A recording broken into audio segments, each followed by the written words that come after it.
Well, here we are, back in the studio. I know. The last week was kind of, we cheated a little bit. We cheated a little bit. That was kind of... I saw myself on TV and I was like, in my pajamas. This week, thanks to Toby Tanis at Influence Clothing, I'm back on track looking like a decent female being. You look great. That's great. She's been dressing you well. She has been, and speaking of which, we're going to be starting a fashion segment in here where she'll be teaching people like me how to dress and how to dress on a budget and different topics each week. That's exciting. Just trying to get as many people involved in the community as possible. We're in this kind of transitional phase where we were, out in the... We were out at Vibrant Vine all summer long, and now we're coming back in, and we're trying to, transition into what the new show is going to be like and feel like, and take things that we've learned from the summer and from the past season and from people's input. Get more comfortable chairs. Get more comfortable chairs. One thing guests appreciate is more comfortable chairs. A couch. So couch should be good. Yeah. I've been doing some shopping lately, and I'm looking for a really, really comfortable couch. I'm just torn between the two couches or one big circular. I want a big half circle, like a booth out of Vegas. Because we want to do things like hot topics. So we'll have people coming into the studio and talking about things that are... Or as I call it, the rant. Okay, Doug's rant today was because he has 3 daughters and a wife, obviously, so 4 women living in the house, and I needed to cut my fingernails, and you would think that that since every other person in the house has manicured nails that are elaborately done by an expert, they have no need of a fingernail clipper. He was very heated about it. They don't need it. So they could just leave it alone. I get it when they take my razor. Okay, that's understandable. But my fingernail clippers could just stay. I had to cut them with a toenail clipper, and look at it. It's like blunt. It's awful. Do you know what my dad used to do? Is he used to borrow all of our toothbrushes, and he'd it was so good. For what? Like cleaning the carburetor or his teeth? And it would be like, my dad's the kind of guy too that where he'd eat popcorn, it'd be like all in his teeth, and so you'd picture all the stuff that he'd seen at Peanuts, all the stuff that he'd eaten. So thanks, Dad. Yeah, it's obviously scarring. I noticed that you had Dave bring down extra toothbrushes for everybody on the crew, so nobody has to share. That was very nice. Dave's a nice guy. Thanks, Dave. Other thing we're going to be doing is on the streeters. Streeters, Vox Pops, right, Jamie? Vox Pops? Yeah. Jamie wasn't here last week, but we were making fun of... I wasn't making fun. I'm totally serious. I like the word Vox Pop better. Vox Populi, the voice of the people. I do too. It's way cooler than streeters. Yeah. So there's streeters would sounds like what they do in Minneapolis. What do they do in Minneapolis? They go out and do streeters. I don't know why I'm being mean. That sounded Irish. I was Irish. Well, I was singing.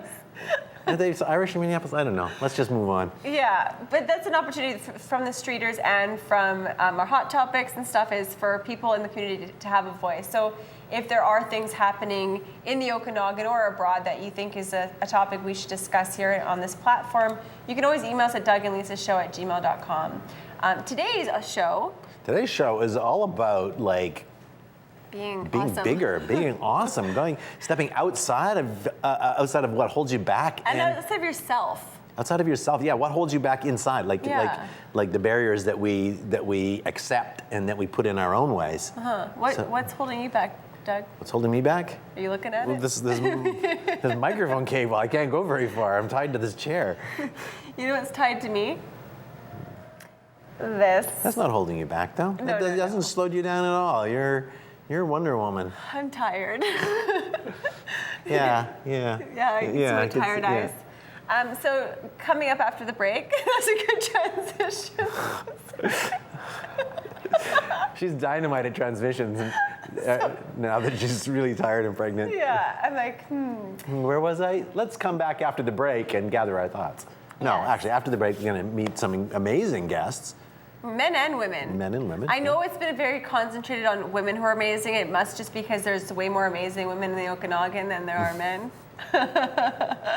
Right. But we do have a very, very inspirational man on the show today who might top a lot of people because he is the man who started the Canadian chapter of the Make-A-Wish Foundation in 1983. That's Nigel Brown. So we have Nigel Brown, J.B. Owen, of Be Your Quintessence. Yeah. Be Your Quintessence, your essential self. We also have Whitney Freya. Right, yeah, amazing.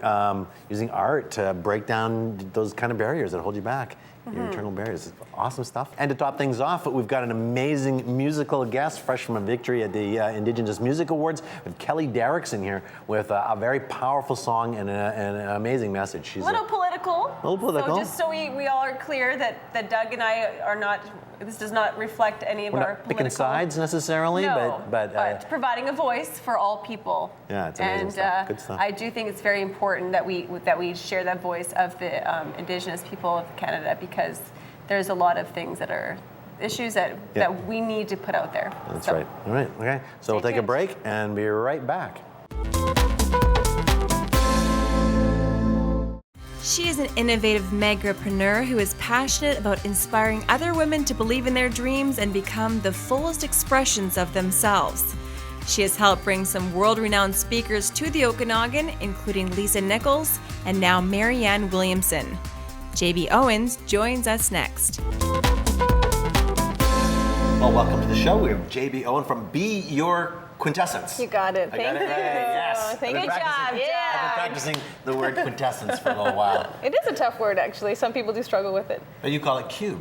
We do. Just to make it easy, we say be your Q. So what is it? Well, Quintessence was an idea that was created really to help support women come together and be kind of their amazing selves, instead of competitive, controversial, sort of clawing their way, catty, exactly. How can we empower each other, support each other, encourage each other, and have fun, do it together, like-minded women? Well, it is amazing because there's so many people in the media, like the media really portrays women as like putting them against each other and stuff. And instead, what you're doing is, breeding this community of women who are all powerful and doing amazing things, and you're bringing some amazing people here to the Okanagan. Yeah, I wanted to support women because, for the first time ever in history, women are being asked to do things they've never been asked before. We're breadwinners, we're humanitarians, we're taking care of the family, we're wives, we're mothers, we're single mothers. We're tired. Yes, and we've never had all those roles together all at one time. And so we don't have role models, we don't have an example of how to do it all. And as women, we sacrifice ourselves for our husbands, for our kids, for our job, for our community, and we're the ones who, sort of take last. And Quintessence was all about how can I have all of those things in my life, not sacrifice any one, and still have my own health, my own spirituality, my own integrity, my own, what means the most to me, and support my community and my husband and my family. So what are some of the ways that you're working with local women for that? Yeah, so Quintessence has events all the time. We're doing an event this week in Kelowna, painting and teaching women how to show themselves, use that other side of their brain through painting and expressing themselves in different ways. We're bringing in speakers, so Marianne Williamson is coming to town. Last spring we brought Lisa Nichols. We're trying to really empower women by showing them something completely different. Instead of just that rigmarole that we get into all the time and sort of that rut that we're in, how can we sort of break free from that and be allowed and encouraged and supported to do something that really helps our spirit and ourselves? It's interesting that you say that about like using painting, for example, because we cover a variety of those kind of workshops in town, and it's interesting to me that the participants, particularly women, will be like, "Oh, I can't paint. I can't." Like they just don't see that they have that, and then by the end of it, when they've created whatever it is that they're working on, it's an amazing transformation. Yeah, I mean, we do things like that all the time. We had a big high tea event last year, and we asked people to come, sort of dressed up as if you're going to high tea, and women said, "Well, I can't dress up," or they showed up and we gave them champagne and orange juice, and they're like, "Well, I never had champagne and orange juice." Like, we take them to spas and retreats, and we have an event in Sedona, like at a beautiful resort, and people say, "Well, I never spin anywhere that's 5-star. I'm not used to that kind of treatment. I'm not used to that kind of life." And what we're saying is, you can absolutely have that life. You can have that life. You can still take your kids to school. You can still go buy groceries, and you can still have a beautiful, amazing experience of your life. What's funny about all of this to me right now is because you're talking about all this, and she's got to go soon to take your son to hockey. Exactly. So that's a question I have is I feel like there's so much pressure on women now to be everything that a lot of us lose balance. So how do we do everything? Be a good mother, good wife or good, worker. TV producer, Yeah. co-host, Exactly. editor. Yeah. Keep going, Doug. Well, I'm actually my client because I had that life where I was, constantly doing this and this and that, and never feeling like I was good at anything, always feeling like I was letting people down, striving for the money, striving for the materialism, striving for what the Joneses had. Mm-hmm. I never could keep up, and everyone was suffering. My health was suffering. My marriage was suffering. So it just didn't seem like, wow, this is really what it should be about. It's got to be about something different. Mm-hmm. And Quintessence and Be Your Q is that quadrant. We talk about the quadrant, the 4 parts of your life that you can keep stable, the 4 different areas of your life that are being fulfilled. A little bit. It's not all or none, because that's what gets us off balance. Mm-hmm. It's a little bit of each one. Right. So it's your personal, it's your professional, it's your health, it's your fitness. Those things all have to be addressed for you to keep balance. So then you feel like, okay, I'm happy to do this great interview with you. I'm happy to talk about Quintessence. But I got to be somewhere. I got a 10-year-old that, totally, and I've got a birthday party for my 7-year-old tomorrow. So that's the great thing about being a woman in this era, because in the 80s, we were taught, like, there's one woman allowed at the table, so we have to claw our way and push all those women behind and be catty and competitive because we want to be the one woman to make it. Now women are doing incredible, incredible things. Mm-hmm. And Quintessence is for those women to show up and be themselves. It doesn't matter what purse you're carrying. It doesn't matter who you're married to. Who cares about the rock on your finger? What do you want to bring to this world? What do you want to share with the people around you? How can you be your true, authentic self and feel good about what you're doing and share with others? No, that's exciting. It's exciting. Very cool. Thank you. What do you think the biggest mistake that women make when they're trying to balance everything? Again, I'm my client. I did the same thing. Very successful, but was really afraid to be honest. I was really afraid to say, okay, I might be making a great income, but I'm unhappy in my marriage, or I'm totally overweight, or I feel lost in my friendships, or I'm not really as healthy as I could be. I think women can't be honest with each other. I've just met you, we just become friends. Best friends. So much easier for me to just pretend I'm a certain way than to be honest with you. I could say I'm late getting here because, I had a really important meeting, or I could honestly say, like, I dropped my keys in the gutter, I didn't have money for the parking, and we're just not honest. And I think that's sometimes what happens with women. If we see weakness in another woman, we go for it. Right. So women don't feel like they can be honest. See, I have the opposite problem. I'm too honest. Yeah. Rubber mouth, right? You can ask Jamie, our camera guy there. He's always like, when his eyes are bulging out of his head, he knows that he said too much. Open book here. Yeah. Well, so how do people get more of you? How do people get to be a part of this? How can women that want to be empowered and all these things you're talking about? I mean, it sounds like fun for me. I'm like, how do I get involved? Okay, so it's easy. BeYourQ.com. We say Be Your Q because quintessence is a tough word. Some people are shy away from quintessence. What it means in the dictionary literally is your purest essence. And so why I picked that word is because I was thinking, like, what trumps love, or what trumps happiness, or what combines love, happiness, peace, and joy, all those words we want. And the word quintessence literally just came to my head. I looked it up on my phone beside my bed table. I'm like, what does quintessence mean? And it means the purest essence of one thing. And so if you could be your purest essence, if I could be my purest essence, if we could just be our purest self, wouldn't the world be a better place? Yes. Now we just got to get guys to do the same thing. Yeah. We're going to have a Mr. Q. Yeah. Hey, you can start that one up. Yeah, I'll think about that, sure. And coming up, we've got Marianne Williamson. And how do people get to be part of that? Marianne Williamson will be in Kelowna October 1st. Get your tickets at selectyourtickets.com. And it's at the Kelowna Community Theatre, so come down. It's wonderful. And on Sunday, Be Your Quintessence is having a Paint Your Essence painting workshop, and we brought in Whitney Freya from the US, and she is this incredible artistic muse that just is going to help you paint your power symbol, paint your essence, paint your true self. And she's here right now. Yes. So coming up after the break, we'll introduce her. Awesome. Thank you so much. Thank Thanks you. for coming down. Our next guest is a mother of 3, an author, motivational speaker, and creative entrepreneur. With a passion for helping people use art to express themselves, Whitney Freya has earned her way into the arena of spiritual teaching and the self-help movement. She is known as a muse for guidance and ways to tap into creativity as a pure language of our soul. So welcome Whitney Freya to the show. How are you? I'm fabulous. Thank you. So I've got to ask you, how did you meet JB? JB and I met at Awesomeness Fest. Awesomeness Fest? That's a real thing? It really is. And course it's you met at totally awesome. I didn't get an invitation to that. Did I? You got to work on your awesomeness. Did I miss it in the mail somewhere? I have a coaching program for that. We can help you out. Okay. It's all about becoming more awesome, right? Exactly. I mean, you can always become more awesome. Right. And is that's kind of what you do, right? With your workshops, with your painting and through art. I do. Help unlock the inner awesomeness. Exactly. So what do you do? Exactly. Well, because what's keeping you from your fullest awesomeness is some fear. Right? Right? Mm-hmm. So I like helping people getting comfortable with overcoming fear.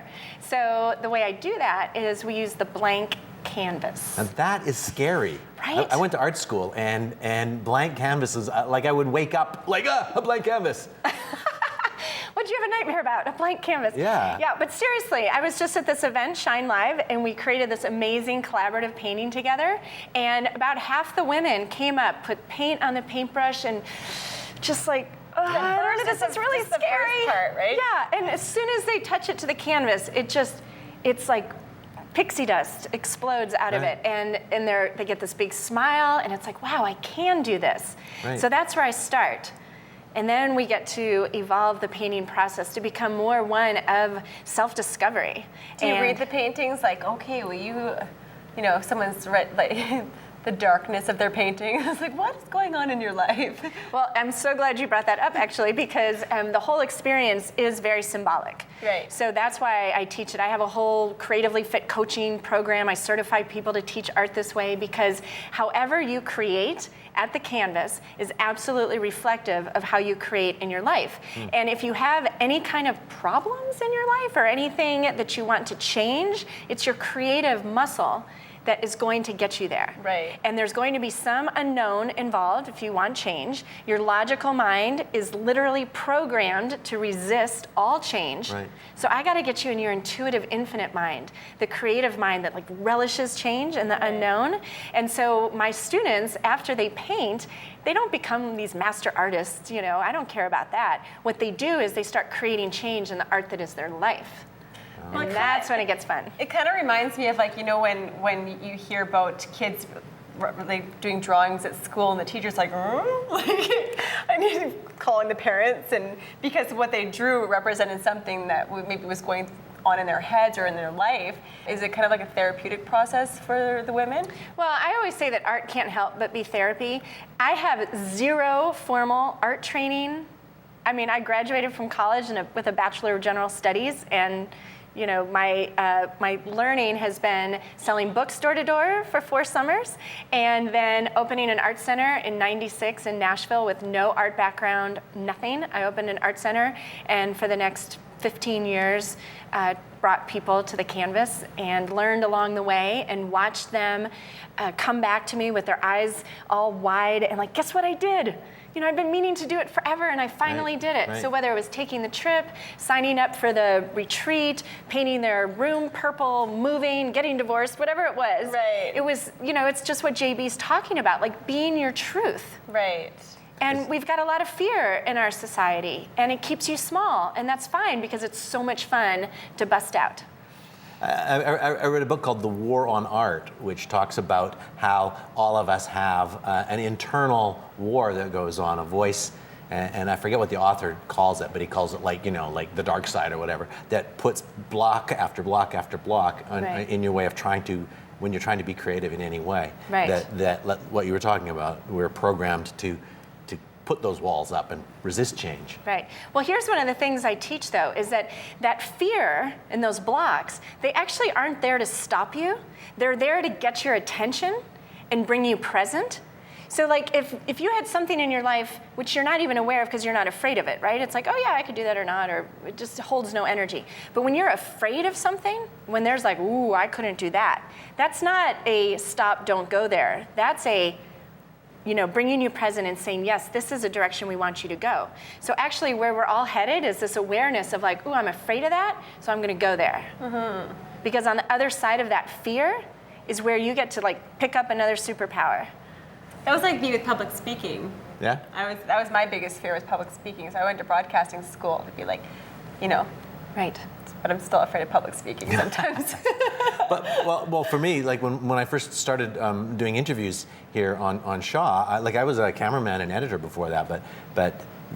So the first few interviews I did, and I was like terrified and sweating, and I could tell how much that affected the other person. So I had to start pretending, acting, not to be afraid. Are you acting right now? No, I'm fine now. I'm fine now. But once I got Get through the canvas. that, once I realized after a while that I wasn't acting calm anymore. I actually was. Right. So it was an interesting. Fake it till you make it. I guess That's where so, that came from. Exactly. And so, like, if you had a desire to have a personal breakthrough in your work, in your business, in your marriage, and in your health or something, you can do anything that's going to challenge you. Right? Right. So if you choose to come and paint with me at this Paint Your Essence workshop on Sunday, you can expect to have the experience of overcoming a fear Right. and entering into new, territory and with a new level of boldness. That will happen in the art that is your life, wherever you need it. Right. Right? So it's not about, I don't care about helping people become these master artists. Right. But what you said earlier, when women come into the workshop and they're nervous, Yeah. they leave really emboldened and Right. empowered. And it's because they've understood that they get to create what they want on the canvas. They don't have to worry about being good for me, impressing anybody else. It becomes painting I'm not getting the graded. energy of and the symbol, the essence of who they are and what they want. And nobody's saying, well, that's not right. It has to be drawn this way. And it's just freedom of their own expression, right? Right. That's what I love to do, is create space for people, and they feel totally free to make a mistake. safe. Yes, and in fact, the more mistakes you make on the canvas, the clearer you are about what you want. Right. And it's the same thing in life. That's what's so cool. Life imitating art, right? Well, if people can't make the Sunday, how can they, get more from your website or? Yes, well, I do online programs that are amazing. My signature program is called Vision Quest, the Creatively Fit program, and I do certify and train creatively fit coaches so that they can teach art and create these safe spaces for children, for adults, for their coaching clients, for their businesses, and I do corporate events as well. So awesome. You go to whitneyfreya.com. Awesome. Well, thanks so much for coming. That's really great. And if we can maybe get there, you're not invited, are you? Is it men allowed? Men that are in the media maybe are allowed. Not allowed. See you later, Doug. I'll see you on Sunday. Wonderful. He made his mark in philanthropy with his wife in 1983 when they brought the first Make-A-Wish Foundation chapter for children here in Canada. And now, 32 years later, his focus is on seniors. Nigel Brown, the 2012 recipient of the Queen Elizabeth II Jubilee Medal, is now the executive director of Sing for Your Life, a charitable organization focused on music and singing to encourage health and well-being in seniors. Welcome to the show, Nigel Brown from the Sing for Your Life Foundation. This is a really cool thing that you've got started here. It's been about 5 years and already huge. Tell us a little bit about it. Well, it started actually in England, Right. 10 or 11 years ago. My mother, my brother's, our mother, she was always singing and playing music in her 18th century cottage in the country. So she lived there alone for many years, and I think she was a happier person because of music and singing. And when she moved to a care facility where there was no singing or music, her personality just dropped. She was a sad person. And from that, we decided that we should do something about singing and music. So you think it was that loss of singing and music in her life that you could see the dramatic difference. Oh, absolutely. Well, and it's not just the singing, it's the community that is brought together sure. with the singing, right? And Sure.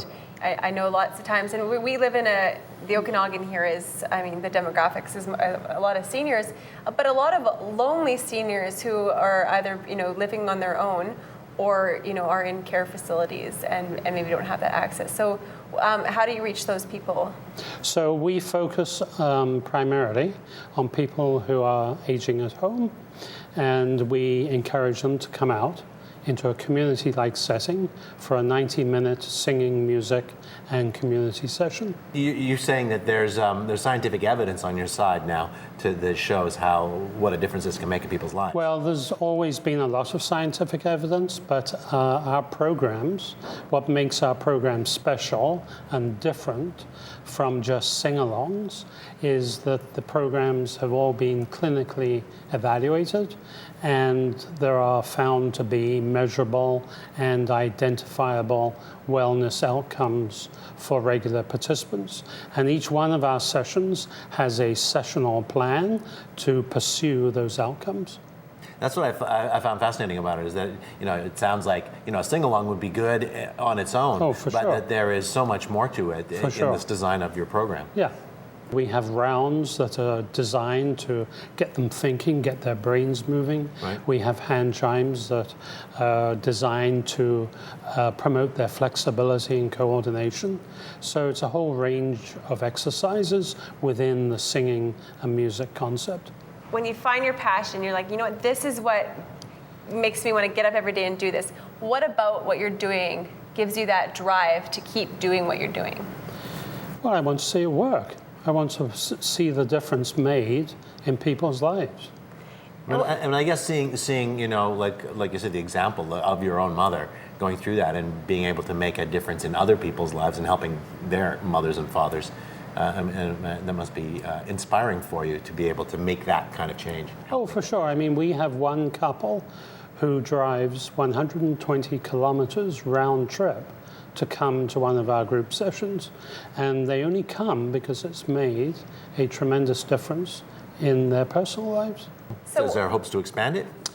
Well, I'm going to try and expand it on the Make-A-Wish model. Right. On the Make-A-Wish model? Yeah, absolutely. And so how would that work? Well, our big vision, our initial big vision, is to have groups all the way down Highway 97 between Salmon Arm and Osoyoos, because one of the challenges is the geography of Canada, right, and the distance. Mm-hmm. So Highway 97 is really accessible. So let's go back a little bit to the Make-A-Wish Foundation. What kind of stories really inspired you throughout your time with working with that organization in here in Canada? Make-A-Wish, we were the first truly international organization doing wishes for children with life-threatening diseases. And it took probably 3 years of real hard work to even get our first wish. Because it was new, and whenever you're dealing with something that's new, you have to do a lot more explaining.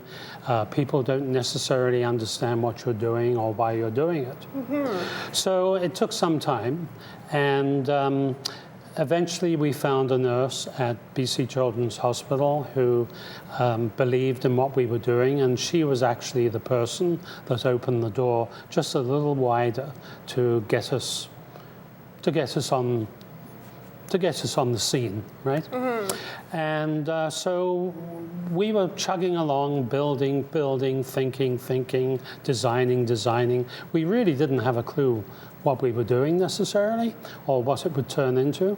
And then suddenly we got the phone call from BC Children's Hospital talking about a girl who was in remission, had been seriously ill, and wanted to go to Germany to see her parents, her grandparents.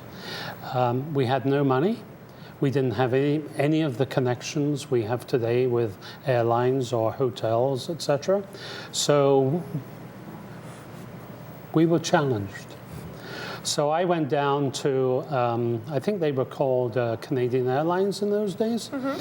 and I went down there to try and get free tickets. But of course they told me they get requests like this every day. So I ended up putting the airline tickets on my credit card, and we went to Mercedes, I remember, and arranged for them to be picked up in Frankfurt. So we did the best we can, mm-hmm. But I would say that compared to wishes that are done today, it was pretty helter-skelter. So how did you get from that helter-skelter to, you know, I mean, everybody knows about it now, and Right. you guys do have a lot of support from airlines and companies. Tremendous. So how did you, where was that point where you guys were able to break through that? Well, I think you wall? just keep on doing the right stuff. I mean, my co-founder, Rob Lucy, he always used to say at board meetings, don't worry about anything, do the wishes and the money will come. So we just kept on doing wishes. And then money came. Yeah. Awesome. So what's next for you? From a point of view of attempting to build it out from Kelowna, we're going to use the same model. And of course, in 1983, we didn't have the internet, so things are a little easier. But at the same time, the internet can also cause new challenges. Right. So we'd like to get more groups going along Highway 97. And once we've done that, we've already had inquiries from Ontario, Quebec, but we can't take those inquiries on because of funding. Right. Okay. So we have to be patient. I mean, being a emerging non-profit in the Okanagan is tremendously challenging because you're the new people on the block, and there are 325 odd charities ahead of you. Right. So the resources, finding the money, finding the right people is very challenging. And to help with that, you've got a big event coming up, the Stayin' Alive dance party. So we have our second annual fundraiser. It's on Friday, October the 16th. It's my birthday. At the It is? Yes. Yeah. It's his birthday. We will sing happy birthday if you arrive. Yeah, okay, that sounds like a good deal. I could get Alan Churchill singing happy birthday to me. Absolutely. Then. I'm in. How old are you gonna be? 54? Something like that. He's So we're getting close to the I can almost come and sing. We're doing the fundraiser not only to raise money, but to create exposure for the organization, and frankly also to broaden the conversation about dementia, because dementia is around the corner, and it's a huge potential challenge for us. And that's where the communal nature of singing and those challenges are a big help. I mean, music unblocks the brain. And also, like, as you talked about, like making it progressively more difficult, singing in rounds, all those kind of challenges, they stave off that onset. Well, I often say to our facilitators, if you permit our participants to come to the sessions and they sit in their chairs, if you don't encourage them, if you don't coach them, they will do exactly what they've been doing for months and years. So the idea it's just like going to the gym. If you keep on lifting 5-pound weights, you'll never progress. Right. So if you have a coach, and our coaches are facilitators who will encourage them to do more. I mean, many of these people are sedentary. Yeah. You know, they're in their homes alone. What are they doing? Not very much. Well, I can't think of a better thing to do than fill the world with more music. Well, and like Doug he's always singing. It's his favorite. Me, I'm the one singing. Maybe we should recruit you, Doug. Because you've got so much time on your hands. He can't. I gotta hold him down myself because I mean he's a yes man. Oh, well, that's going to be an easy recruit then. Yeah, there you go. Sign me up. I'm in. Okay, you see that? You saw that here live on the Doug and Lisa show. Well, no, live to tape. Well, thanks so much for joining welcome. us. Good to join And you. keep us posted on anything coming up so we can share come the to news. the event. Maybe we'll come out. Maybe we'll come out to one of the Absolutely. coaching. Your birthday things. party. Well, no, I think we come out when the group's there and Absolutely. see a little bit about what goes on and talk to some for of the sure. participants. Yeah, Would love that. Yeah. Awesome. It's inspiring. I bet it would be. Well, thank you so much. Okay, you're welcome. Still riding the high from her win for Best New Country Artist at the 2015 CVMAs, Kelly Derrickson is using her spotlight for a very important cause. Her song Idle No More is a direct message to governments about the injustices faced by Native people worldwide, but more specifically here in Canada. She now joins us here in studio to perform her powerful song.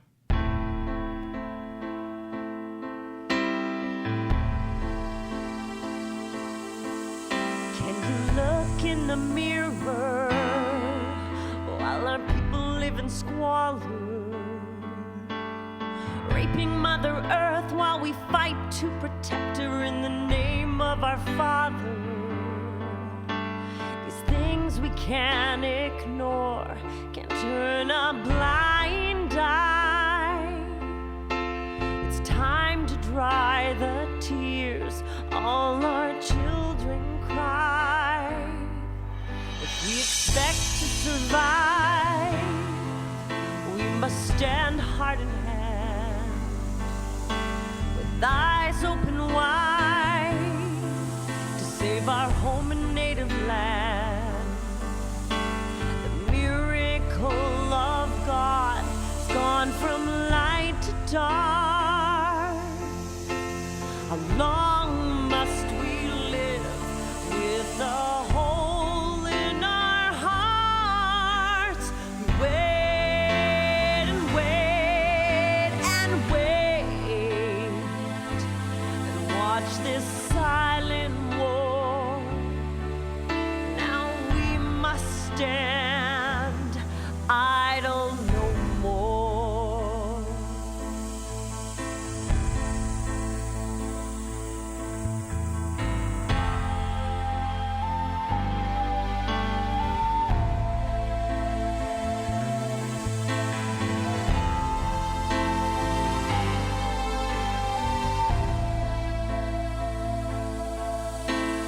Water turns from blue to brown.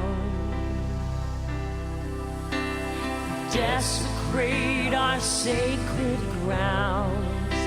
The skies have gone from blue to gray. Help us now, oh God, we pray. We wait and wait and wait. Watch this silent war. Now we must stand idle no more. Now we must stand idle no more. Now we must stand idle no more.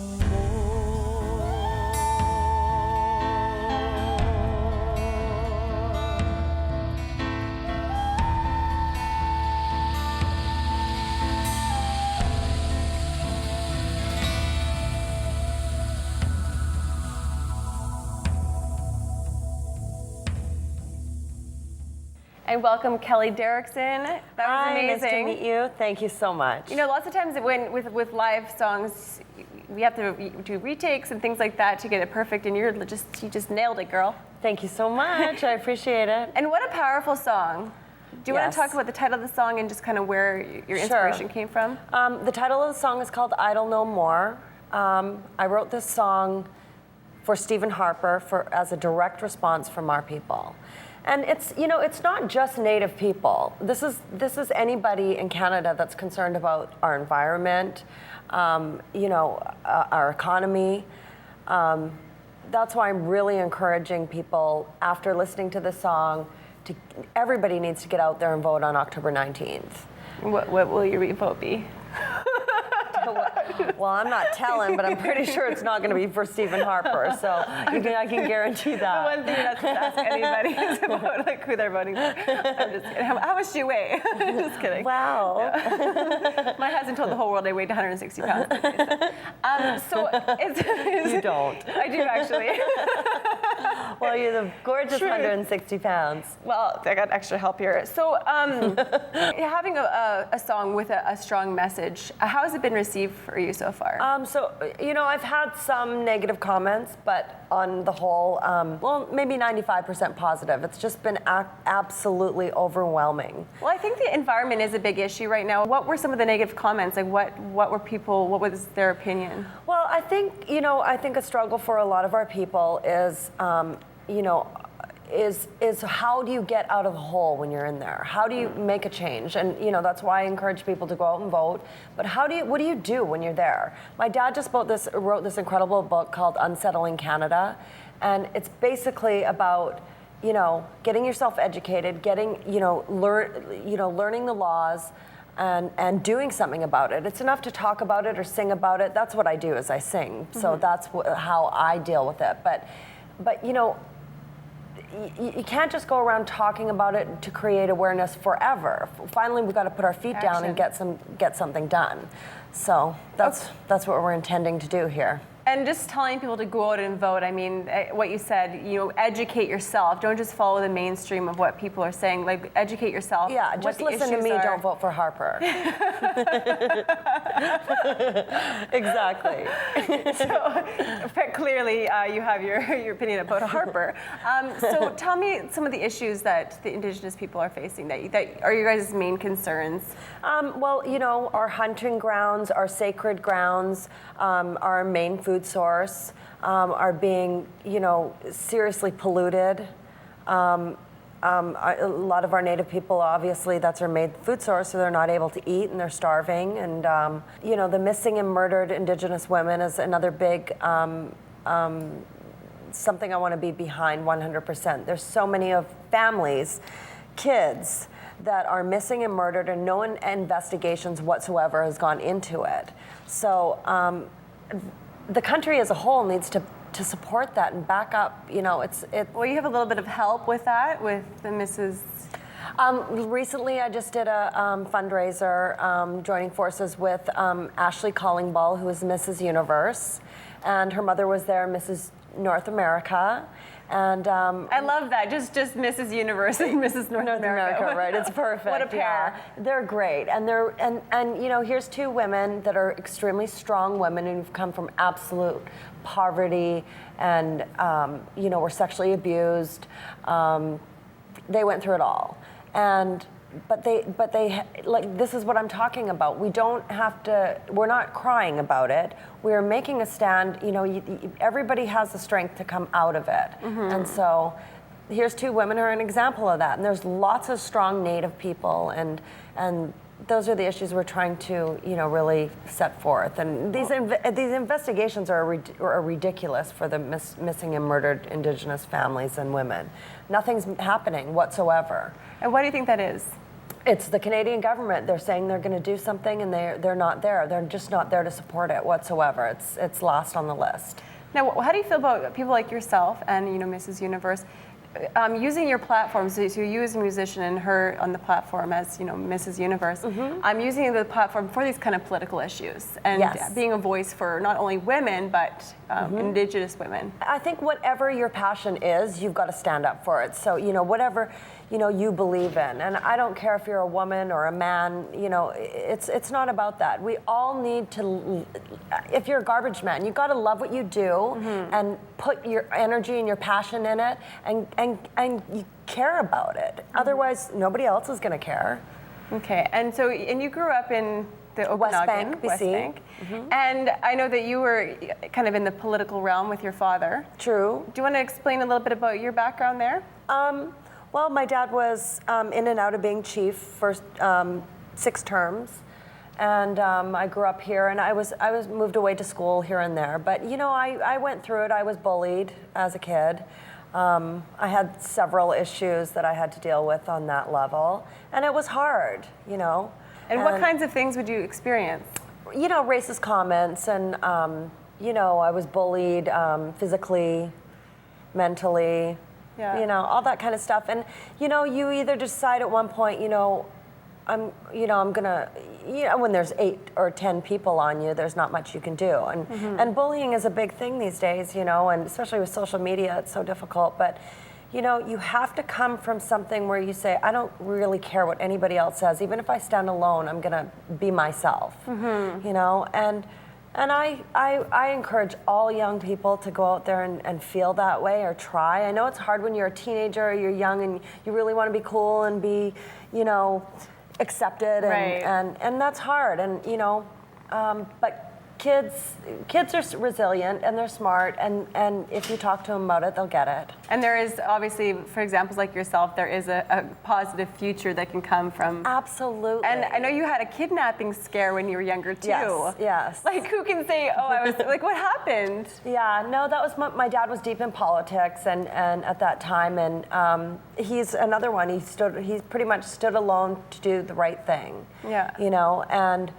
people will judge and hate, and hate and jealousy is so much poison in it, and so he did stand alone. It took a long time for people to go, oh my God, thank God you did the right thing. And but he's the type of guy who's a loner. He's a trooper, and he doesn't care. And so I was lucky to learn that from him. And my mom's like that too. She's like, you can't let people put you down, and you got to just good be examples. yourself. I was really lucky to have good examples. And so how did you transition from, growing up here and getting into your singing career?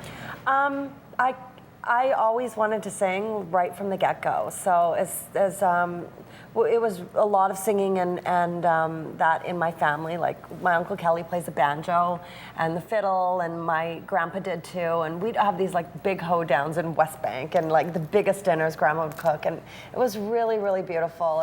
And so I was always surrounded by that, and it was just that energy of music that singing was just, I just knew it all the time that that's what I wanted to do, and that's how I best express myself.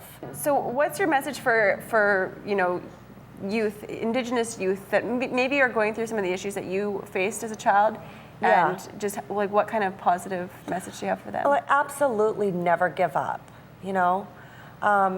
educate yourself, get out there, educate yourself, confidence, and you got to stay away from toxic situations and toxic environments. And I know some of them are living on toxic reserves, and that's a hard thing it's easier said than done. Right. But it all has to start from your heart and your soul, and our people are very ceremonial, very spiritual, very, we're very strong. See, I grew up in Penticton, and what was really sad for me was it felt, we have the Penticton River Channel, and it just seemed like that it segregated everybody, which was sad because even in high school you could feel that segregation. Yeah. And we want to be able to respect values. Yeah, we want to live together as a community and celebrate each other. I mean, that's the whole idea. Well, recently in the news in Penticton, they're creating a big overpass and a big Costco and a bunch of different things are going to be. So I think it's going to that bridge is actually going to bridge the two communities. So it seems like some really positive things are happening. That's strong in that way. But of course, we have to still focus on some of these huger issues. Like the missing Indigenous women. And things that are happening with our environment. Absolutely. So what message would you have for Harper if you could talk to him face to face? Well, I wrote the song "Idle No More." The lyrics are, I encourage everyone to listen to them, but it's. What are your strongest lyrics in there that you could share? Maybe the first one. How can you look in the mirror while our people live in squalor? And if anyone has seen the video, the images there, our families are living on dirt floors with no electricity and no running water. We're in this day and age, it just doesn't need to happen. There's no funding for the Native people whatsoever. So that's my message to Harper,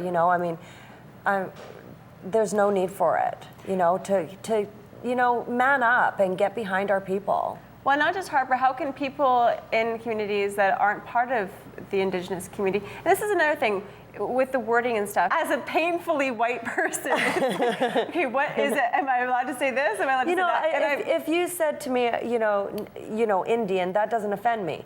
But if you said to me, you Indian, I think anything you say with anger, then if I see light in your eyes and I know you genuinely want to say something nice. Now that we got that cleared up. Now that we know what the hell we are. What else bothers me too is that I've seen it in the media as well is people saying the Canadian culture is this and this. Well, actually, Indigenous people were here first, so the culture should be exactly what the Indigenous started with here. Before us white people came and took over. Yeah, and there's no war or anything for us to have everything taken away. No. Under the Crown, we actually are only we only have 0.02% of our land right now in Canada. So it's a really sad state. It's a really sad state of affairs, and you know, we want to make. I think the time is now to make the change. I mean, you know, people are strong and smart, and you know. And they're becoming more educated. Like social media has its bad effects, you know, in terms of like the online shaming, bullying, those kinds of things. That's right. Yeah. But it also is great for spreading information. Absolutely. And you know, a lot of these things, like I mean, I mentioned to you before we started rolling about the Picton trial. Yeah. And all the missing women of the Lower East Side of Vancouver. Exactly. And many of those women were Indigenous women. Yeah. And that kind of started putting this spotlight on why? How come we don't know about this? Why isn't more being done? And I think now we're at a stage where we can actually take that next step. Yeah, definitely. Okay, so what's next for you? Next, I'm writing a new album, and I've just been performing all over. So We got my baby excited. I can feel it. I can feel it kicking. Oh, beautiful. Thank you so much for coming. You were amazing. I love your voice. Thank you very much, and congratulations on your baby. Thank you so much. My hands are super sweaty. That's all right. It's really hot in here, isn't it? She's hormonal, everybody. I mean, is it just okay. me? Fanner. What's your website? KellyDerrickson.com. Okay, and how can people find your music videos on your website? They can go through my website, or they can go to YouTube and subscribe to my YouTube channel. Facebook, yep. Kelly Derrickson on Facebook is my artist page. Like it. Awesome. Thanks for coming. Thanks for having me. Do you feel inspired, Doug? I feel inspired. That was a really a good show. Like solid, lots of. Even the Rockets are inspired. The Rockets are getting pumped by this show. They're just like watch the season they're going to have this year. After a show like this, to get them fired up. Well, they're just watching our show, and that's why they're so fired up. Yeah, so we got to play it out in the. So you're welcome. You're welcome, all you Rockets fans out there. When the Memorial Cup comes home, yeah, it's us. We did that. Totally us. The thing about having all these inspiring people is there's two things that happen with me. I'm like, yeah, this is so inspiring. And how can I do more? And I want to join this organization. I want to join this organization. And the other part of me is feeling like inadequate. Like, I'm not doing enough. Well, you know what, though? I mean, it's really important that you've created this platform, this showcase, to bring that message out to people. So, I mean, maybe you're not the one that is making the change in that specific way, but you're providing a wide audience with exposure to these amazing, incredible people. I mean, we've been able to talk about Aboriginal issues and seniors and dementia and sort of the women's issues, rainbow crosswalks, all kinds of, like important stuff. So yeah, don't sell yourself short, lady. Thanks, You're Doug. doing a good job. I needed that, Doug. Thank you. Anytime. And if you want to be a part of our show, there's plenty of opportunities. We're going to be doing some community training nights here at Shaw TV on Monday nights, starting right now. So if you're watching this on Monday, come to Shaw TV at Prospera Place, or email us at Doug and Lisa. Just show up. Yeah. Email us at DougAndLisaShow@gmail.com. Always like us on Facebook. Always, like every day. Just go. Always like us on Facebook. Make another account and like us. Yeah. Just always like us. We don't get paid or anything for that. There's no. Facebook.com/Doug and Lisa Show, all one word right here. And thank you for watching. Yeah, thanks for watching. Thanks to our crew and all our amazing guests, and we'll see you next time on the DL. Oh yeah, now we're gonna roll credits? Yeah. We're doing hashtags? So if you also have like the circular couch. Yeah, the circular couch would be good. I know. If you're gonna do a couch like that, you need to have like low profile on it so we can shoot it. Yeah. I mean, it can't be too high, right? The back can't be any higher than this. Yeah, no. Yeah. Oh yeah, that's a good point. Dave's got a good point there. Oh yeah, no. But you know what we could do is put like a rail around there, like a track, and then the cameras could be on like dollies. That'd be like, so fun. What are those, sliders? But like a circular slider track. So we also need some money. Okay, cut.